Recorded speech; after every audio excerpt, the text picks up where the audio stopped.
Magnetism and matter. ये chapter करने के लिए इलेक्ट्रोस्टैट्स आना चाहिए, क्योंकि इलेक्ट्रोस्टैट्स के ही सारे फॉर्मूले यहाँ पर कन्वर्ट हो जाएंगे। वो आई गेस आपको आता ही होगा। सो अब रिलेट कर रहे हैं। सबसे पहले we are going to relate everything with electrostatics. जैसे यहाँ पर अगर इलेक्ट्रोस्टैट्स में चार्ज क्यू है तो यहाँ पर हो जाता है एम। एम क्या है? होल स्ट्रेंथ है। ये स्केलर है, स्केलर क्वांटिटी है और इसकी यूनिट होती है एम्पियर मीटर। ओके, नाउ इलेक्ट्रोस्टैट्स में के था 1/4 एप्सिलॉन नॉट। मैग्नेटिज्म में के इज μ0/4। सेम फोर्स लिख लेते हैं। Third, F is equal to K Q1 Q2/r²। तो यहाँ पर फोर्स हो जाएगा के यहाँ μ0/4, Q इज M1 M2/r²। फिर थर्ड में F is equal to QE, तो फिर यहाँ पर फोर्स F हो जाएगा M into B, magnetic field. B की जगह क्या हो जाएगा? मैग्नेटिक फील्ड हो जाएगा। यहाँ dipole P is equal to charge Q into length L, 2L। Length of the dipole 2L था, तो यहाँ पर magnetic field magnetic dipole moment हो जाएगा Q की जगह पर M और यहाँ पर L इफेक्टिव होगा। इसकी डायरेक्शन होती है साउथ टू नॉर्थ होता है। अब डायपोल ले लिया तो एक्सियल और इक्वेटोरियल निकाल लेंगे। फिफ्थ नंबर पे E at axial position is equal to 2pk/r³ था, 2pk/r³ था। तो यहाँ पर मैग्नेटिक फील्ड एक्सियल पोजीशन पे हो जाएगी 2p की जगह पर है k/r³, 2mk/r³। अब magnetic electric field at equatorial position हो गया। अब एक्सियल हो गया, इक्वेटोरियल निकाल लेते हैं। Is equal to pk/r³। तो फिर यहाँ पर मैग्नेटिक फील्ड हो जाएगा mk/r³। मैग्नेटिक फील्ड के बाद इलेक्ट्रिक फील्ड हो गया। टॉर्क ले लेते हैं। Torque tau is equal to P cross E। फिर P साइन थीटा लिख सकते हैं। यहाँ पर टॉर्क हो जाएगा M cross B। Potential energy हो जाएगी U is equal to minus of P dot E। तो यहाँ पर मैग्नेटिक पोटेंशियल एनर्जी हो जाएगा minus of M dot B। 8 number पे temperature T is equal to 2π√I/PE था।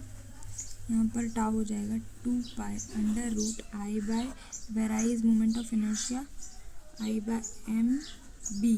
Temperature T। Dipole at some angle होगा, जैसे -m + m। इधर निकालना हो डायपोल P पॉइंट पर, तो इलेक्ट्रिक फील्ड क्या होती थी? डायपोल की वजह से electric field E is equal to pk/r³ √pk/r³ √1 + 3 cos² theta. यहीं पर ऐसे चेंज कर देंगे। माइनस m यहाँ Q है, यहाँ प्लस m हो जाएगा। -m + m। इलेक्ट्रिक फील्ड किसी पॉइंट P पर मैग्नेटिक फील्ड निकालनी हो, इस पॉइंट P पर मैग्नेटिक फील्ड निकालनी हो इस पॉइंट P पर, तो हो जाएगी B is equal to pk की जगह पर mk/r³ √1 + 3 cos² थीटा। और जो यहाँ पर एंगल आता है ये हो जाएगा परपेंडिकुलर वाले की वजह से, इक्वेटोरियल या एक्सियल की वजह से रिजल्टेंट कुछ इस तरह आता है। ये अल्फ़ा होता है, tan अल्फ़ा हो जाएगा। tan अगर ये एंगल थीटा है, plus minus q plus q charge है, तो tan alpha is equal to tan θ/2। Same हो जाएगा मैग्नेटिक फील्ड में। कट और बेंडिंग के लिए अगर तुमने परपेंडिकुलर काटा किसी भी बार मैग्नेट को, तो यहाँ प्लस एम माइनस एम जोड़ लेगा, बना लेगा वापस, इसीलिए स्मॉल एम सेम रहता है।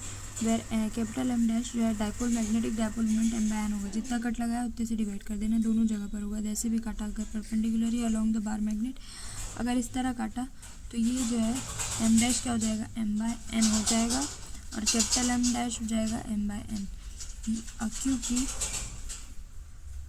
मैग्नेटिक डाइपोल मोमेंट होता है directly proportional to volume and pole strength directly proportional to area होता है। अब हम लोग बेंडिंग कर लेते हैं। अगर बार मैग्नेट को हमने बेंड कर दिया, यानी जैसे ये मेरा बार मैग्नेट है, यहाँ plus M pole strength minus M pole strength minus M plus M, ये समझ लो ये थीटा एंगल पे हमने बेंड कर दिया, तो इसमें मैग्नेटिक डाइपोल मोमेंट अब हो जाता है M dash is equal to M sine theta by 2 divided by theta by 2। वहीं अगर हमने इसको ऐसे बेंड किया कि एंगल इसके अंदर ही आ रहा है, यानी समवट ऐसे बेंड कर दिया, don't focus on the diagram, ये कुछ एंगल थीटा पे बेंड किया है, तो M dash will be M sine theta by 2 only, that's it. Now ये जो कट किया है इसका टाइम पीरियड निकाल लेते हैं। जिससे टाइम पीरियड हो जाएगा, time period is equal to under root I by M B. अगर परपेंडिकुलर काटा है यानी टी डैश क्या हो जाएगा, टी बाय 2, डायरेक्टली याद रख लो टी बाय 2। अगर एन टाइम्स काट दिया परपेंडिकुलर, टी बाय एन हो जाएगा, और अलोंग द लेंथ काटने पर टी पर कोई फ़र्क नहीं पड़ता, T dash will remain the same. Along the length काटने पर टी विल रिमेन सेम। अब यहाँ पर समझ लो एक और ट्रिक है, दो तरीके से इसको करना है हम लोग को। अगर हमने इसको काटा और इसको नॉर्थ और साउथ इसका साथ साथ लगाया, तो टी डैश क्या होगा, T dash will be T by 2 again, जितना काट के लगाया उतना। लेकिन अगर हमने इसको परपेंडिकुलर काटा यहाँ से और उसके बाद एक साउथ लगाया एक नॉर्थ, फिर एक नॉर्थ लगाया एक साउथ, यानी अपोजिट पोलैरिटी से लगाया, तो मैग्नेटिक डाइपोल मोमेंट ज़ीरो हो जाएगा इसका, और time period will be infinite, because time period is equal to 2 pi under root I by M B. ये ज़ीरो हो गया तो टाइम पीरियड क्या हो जाएगा, इनफाइनाइट हो जाएगा। सबसे पहले ये साइड में एक चीज़ याद रखना है, इसके क्वेश्चंस में बहुत सारे नाम आते हैं जो इसमें कन्फ्यूजन हो जाता है। Magnetic field, B is magnetic field, magnetic field को ही मैग्नेटिक फ्लक्स डेंसिटी भी बोलते हैं। मैग्नेटिक फ्लक्स डेंसिटी और मैग्नेटिक इंडक्शन, ये तीनों ही मैग्नेटिक फील्ड को बोला जाता है। अब हम लोग आ जाते हैं मैग्नेटिक डाइपोल मोमेंट डिटेल में पढ़ने के लिए। एक डाइपोल बना लेते हैं हम लोग पहले, ये माइनस एम हो गया, यहाँ प्लस एम हो गया, इसका लेंथ ले लेते हैं 2l, ये बीच से हो जाएगा P पॉइंट पर, इसका फासला हो जाएगा R, this gap will be total R। इस पॉइंट पर अगर हमने मैग्नेटिक डाइपोल मोमेंट निकालना है तो ये हो जाएगा क्या, एक्सियल पोजीशन। तो पहले इधर से निकाल लेते हैं, प्लस वाले के लिए इधर हो जाएगा B1 is equal to KM by R minus L का होल स्क्वायर, और B2 is equal to minus वाले के लिए KM by R plus L का होल स्क्वायर। ठीक है, एक्सियल पोजीशन पे बी नेट निकालने के लिए डायरेक्टली ऐसे बनाया जाता है, बी नेट हो जाएगा दोनों का subtraction, KM by R plus L का whole square minus KM by R minus L का होल स्क्वायर। तो इसको डायरेक्टली सॉल्व करने जाओ तो ऐसे याद रखना, magnetic dipole moment axial position पे हो जाएगा 4 पे लिख दो, K लिख दो, फिर M लिख दो, फिर L लिख दो और R लिख दो। ठीक है, KM और L, 2KML तो हमें डाइपोल बनाने के लिए चाहिए कैपिटल M, ठीक है, और एक R लिखना है। उसके बाद ये दोनों का difference R square minus L square का होल स्क्वायर, ये हो गया टोटल फॉर्मूला। जिसके बाद इसमें से 2 निकाल लेंगे, KML निकाल लेंगे तो हो जाएगा M, फिर हो जाएगा यहाँ से 2KM बाय R क्यूब। अगर मेरा L बहुत छोटा है R से, तो ये ऐसे डायरेक्टली रिलेट किया जा सकता है। इक्वेटोरियल पोजीशन पे अगर निकालना है तो ये मेरा हो गया माइनस एम, यहाँ पर है प्लस एम, यहाँ निकालने के लिए बोल दिया अगर, तो माइनस एम की वजह से हो जाएगा दूर, इधर अट्रैक्ट होगा, प्लस एम की वजह से इधर रिजल्टेंट कुछ इस तरह से आएगा इसका, इसीलिए माइनस लिखा जाता है। तो यहाँ पर हो जाएगा बी इक्वेटोरियल पोजीशन हो जाएगा माइनस ऑफ 2KML, इसमें भी 2KML L square plus R square का होल 3/2। ये रिंग सिमेट्री से जैसे इलेक्ट्रिक फील्ड निकाली थी वैसे निकालना है। तो जैसे 2L इंटू पी, अरे P is equal to 2L into Q बन रहा था, वैसे ही M is equal to 2L M से बनेगा। ठीक है, बस वही किया है यहाँ पर भी।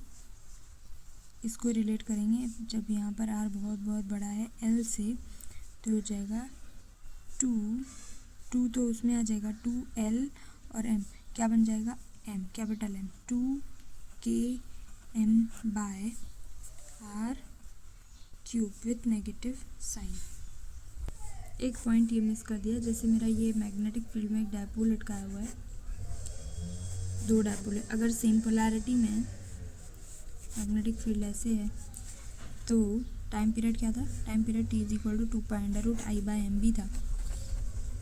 तो ये दोनों का मोमेंट ऑफ इनर्शिया क्वेश्चन में दिया ही होगा, 2π√, नहीं हो तो निकाल लेना। रॉड इज परपेंडिकुलर में ml²/12 होता है, और उसमें याद ही हो तो सब। I moment of inertia scalar quantity I1 + I2 होगा, भले ओरिएंटेशन लॉन्ग हो और चाहे ना हो।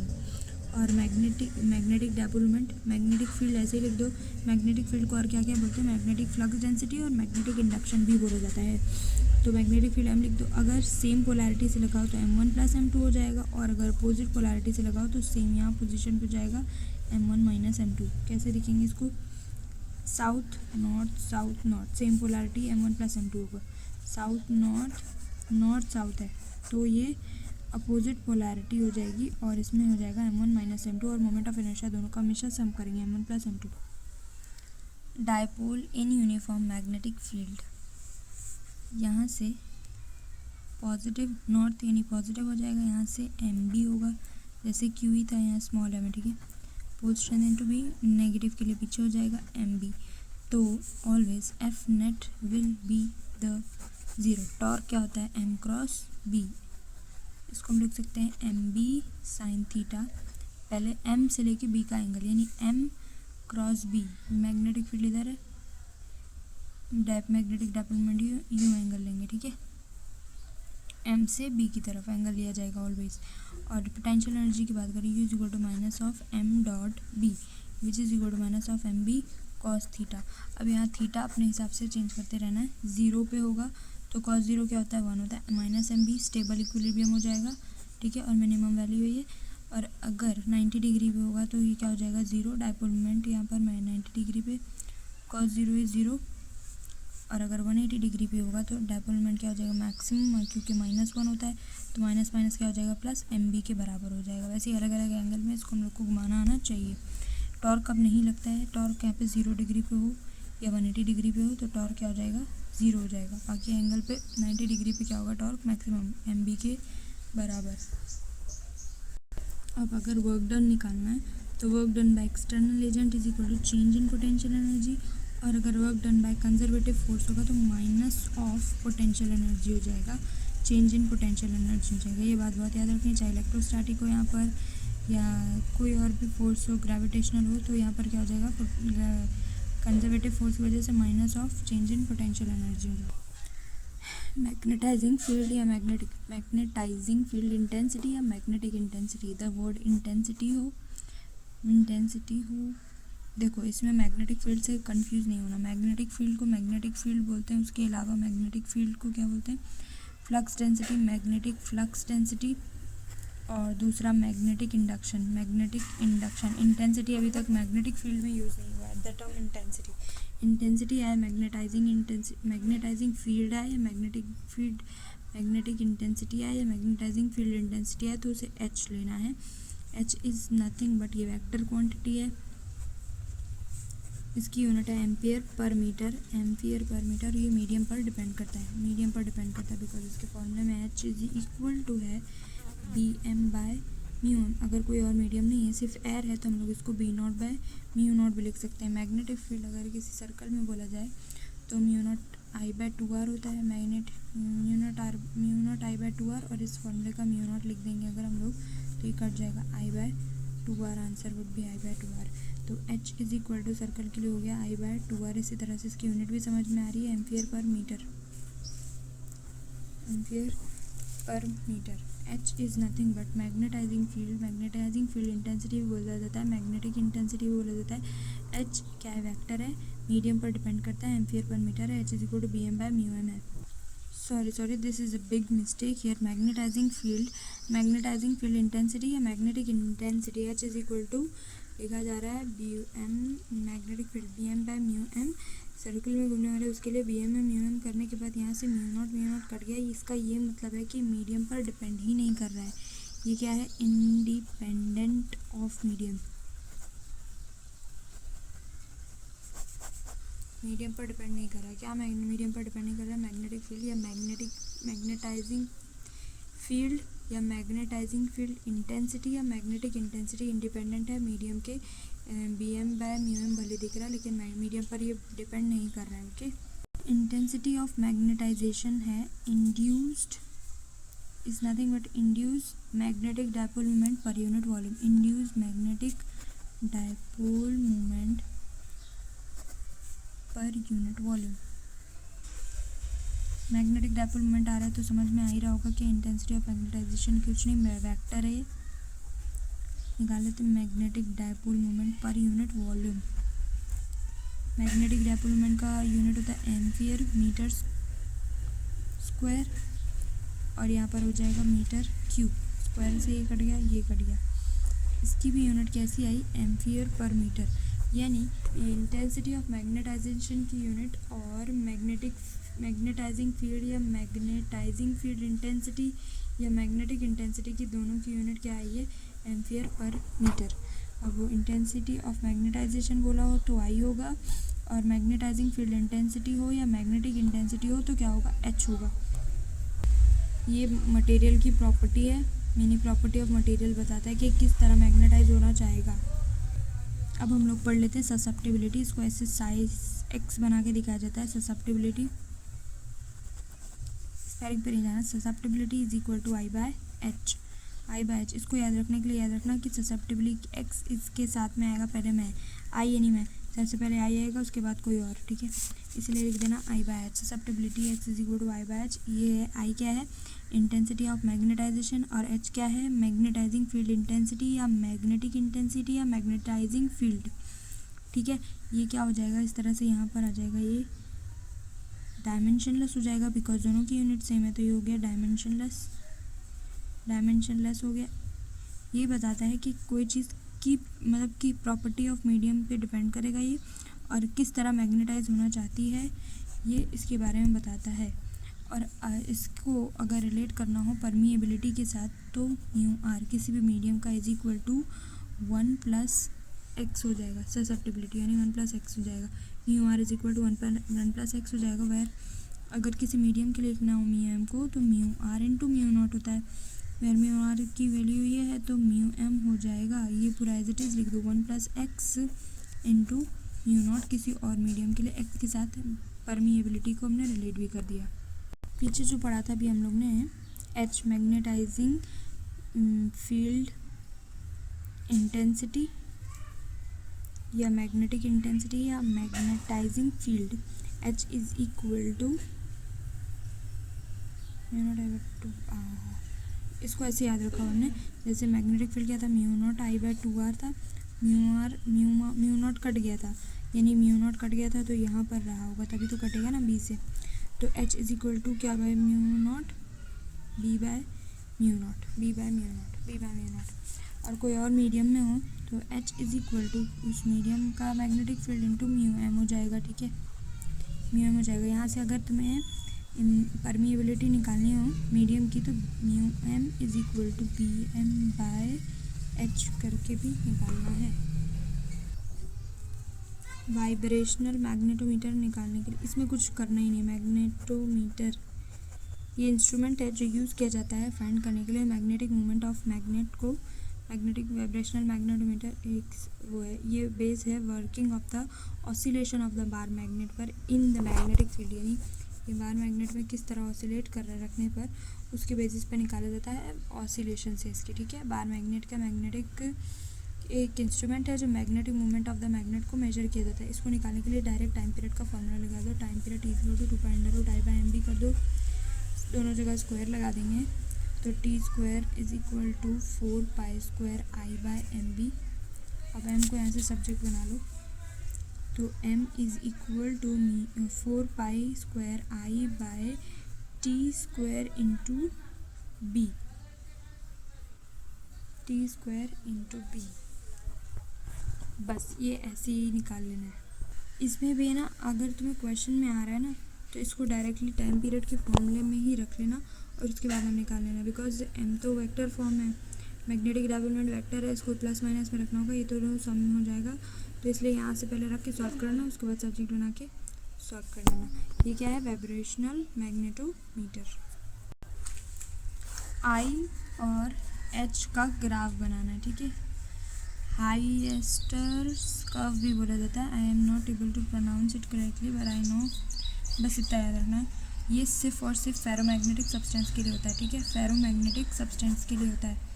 इसमें ग्राफ कुछ इस तरह से स्टार्ट होता है, फिर रिवर्स मारता है, नीचे जाता है, कुछ ऐसे अजीब सा बन के वापस यूं एंड दिस, दैट्स इट। अब यहाँ पर इस पॉइंट की कुछ वैल्यू है और इस पॉइंट की कुछ वैल्यू है, यानी जैसे मतलब ओ से ए नाम दे देते हैं और उसको ओ से बी दे देते हैं।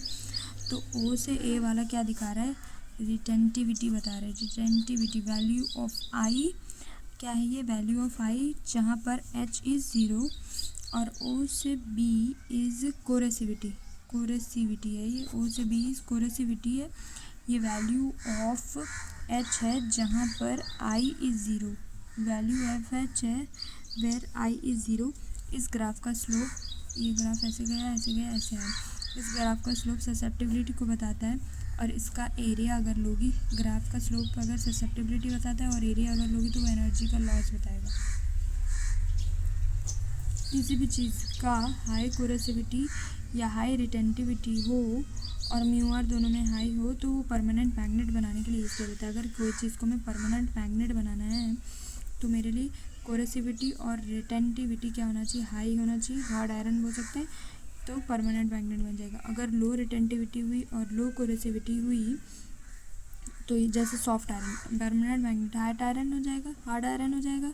और ये दोनों चीज़ अगर कम है तो ये सॉफ्ट आयरन हो जाएगा। यूज़ किया जाता है इसको इलेक्ट्रोमैग्नेट बनाने के लिए रिलेटिव, और दोनों में ही रिलेटिव परमिएबिलिटी क्या होगी, म्यू आर हाई होगा, ठीक है, म्यू आर सुपर हाई होगा। और एक स्टेटमेंट ऐसे याद रखनी है, a soft ferromagnetic material is in an external magnetic field domain में इंक्रीज और decrease in the size and it's dependents orientation. अब एक अलग से याद रखना है सुपर कंडक्टर के बारे में। सुपर कंडक्टर देखते ही समझ में आ रहा है कि रेजिस्टेंस तो ज़ीरो ही होगा। इसका रेजिस्टेंस अगर ज़ीरो है दैट मीन्स कंडक्टिविटी क्या होगी, इसकी इनफाइनाइट होगी। और याद रखना इसको, ससेप्टिबिलिटी क्या होती है, -1, इसकी ससेप्टिबिलिटी क्या होती है, -1, इसकी ससेप्टिबिलिटी क्या होती है, -1।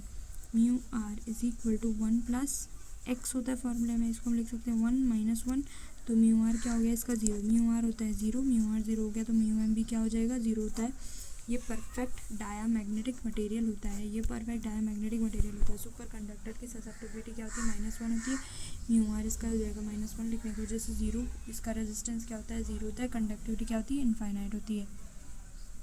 अब हम लोग पढ़ेंगे डायामैग्नेटिक, पैरामैग्नेटिक एंड फेरोमैग्नेटिक। एक बात साइड से याद रखना है, पैरेड इलेक्ट्रॉन अगर तो वो होता है डायामैग्नेटिक, 2 4 6 8 10 जितना भी हो, और अगर अनपैड इलेक्ट्रॉन हो तो वो होता है पैरामैग्नेटिक या फेरोमैग्नेटिक। वो देखना पड़ेगा कि किसमें क्या चीज़ कंडीशन है। और डायामैग्नेटिक का मैग्नेटिक डायपोलमेंट 0 होता है, न्यूक्लियस का भी 0 होता है, और एटम का नॉट इक्वल टू 0, मॉलिक्यूल का 0 होता है। फॉर पैरा या फेरोमैग्नेटिक एटम के लिए, अनपैड इलेक्ट्रॉन वाले के लिए 0 नहीं होता है, ठीक है। पहले हम लोग पढ़ लेते हैं डायामैग्नेटिक क्या होता है, वीकली क्या होता है, रिपेल करता है बाय मैग्नेट। पैरामैग्नेटिक अट्रैक्ट करता है कम ही, लेकिन ये स्ट्रांगली अट्रैक्ट करता है, कौन, पैरामैग्नेटिक। इसकी ग्राफ पहले पढ़ लेते हैं हम लोग। ससेप्टिबिलिटी टेम्परेचर की डिपेंडेंट होती है फॉर डायामैग्नेटिक मटेरियल। इसका ससेप्टिबिलिटी से ग्राफ माइनस नेगेटिव है तो माइनस में, ठीक है। ध्यान रखना एक्स एक्सिस वाई एक्सिस में कन्फ्यूजन हो कि ये वाली आंसर टिक कर दोगे और पॉजिटिव वाला हो जाएगा वो। और आई एच ग्राफ बनाओ तो ससेप्टिबिलिटी के बारे में बताता है इसका स्लोप, और नेगेटिव में है तो नीचे आएगा। पैरामैग्नेटिक सब्सटेंस के लिए ससेप्टिबिलिटी इन्वर्सली रिलेशन होता है तो टेम्परेचर के इस तरह बन जाएगा। और आई एच ग्राफ में ये पॉजिटिव होता है तो ससेप्टिबिलिटी पॉजिटिव, सीधा लाइन से दिखा देना है। और ये फेरोमैग्नेटिक सब्सटेंस में एटम रैंडम ओरिएंटेशन में होते हैं। पैरामैग्नेटिक सब्सटेंस में ससेप्टिबिलिटी इस तरह से दिखाई जाती है, वो टेम्परेचर जिसमें क्यूरिस टेम्परेचर बोला जाता है, जिसमें फेरोमैग्नेटिक सब्सटेंस पैरामैग्नेटिक बन जाता है, इसको इस तरह से लिखा जाता है। और IH ग्राफ इसका कुछ इस तरह दिखाई देगा। इसमें एग्जांपल आ जाएगा gold, silver, air, hydrogen, argon वगैरह जो वीकली रिपेल करते हैं किसमें, मैग्नेटिक फील्ड में। और पैरामैग्नेटिक सब्सटेंस में एल्यूमिनियम हो जाएगा, क्रोमियम हो जाएगा, फर्स्ट S1 और S2 ब्लॉक 1 और ब्लॉक 2 का एल्किली और एल्कलाइन अर्थ मेटल प्लेटिनियम हो जाएगा।